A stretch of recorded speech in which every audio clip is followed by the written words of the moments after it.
এক গ্রামে বাস করত এক সৎ ও সহজ সরল বামন। একদিন তিনি এক ধনী ব্যক্তির শ্রাদ্ধ বাড়িতে আমন্ত্রিত হন। সৎকর্ম শেষ করে বিদায় নেওয়ার সময় তাকে উপহার হিসেবে একটি সুন্দর ছাগল দেওয়া হয়। বামন খুশি মনে ছাগলটিকে কাঁধে তুলে নিজের বাড়ির দিকে রওনা হলেন। কিন্তু এই দৃশ্য দেখে লোভী তিনজন দস্যু এক পরিকল্পনা করে।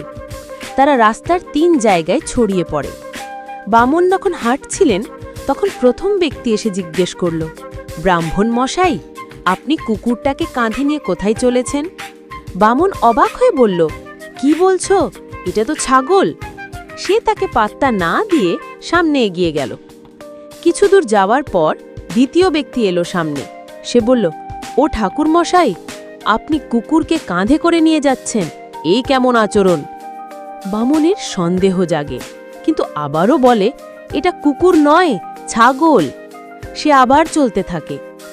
শেষে তৃতীয় ব্যক্তি এসে হাসতে হাসতে বলল, ওহো ঠাকুর মশাই, আপনি তো একেবারে শাস্ত্রবিরুদ্ধ কাজ করছেন, কুকুর কাঁধে করে নিয়ে যাচ্ছেন।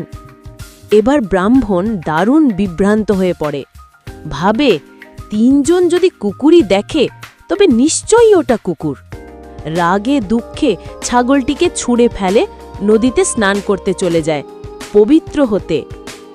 এই সুযোগে ৩ জন দস্যু ছাগলটি নিয়ে পালিয়ে যায়। শিক্ষা: সহজ সরল মনকে ঠকাতে চতুররা মিথ্যে বারবার বললে সত্যও মিথ্যে বলে মনে হয়। তাই নিজের জ্ঞান ও বিশ্বাসে দৃঢ় থাকা দরকার। গল্পটা ভালো লাগলে লাইক সাবস্ক্রাইব করে দিও। আরও এরকম ভিডিও দিতে থাকব।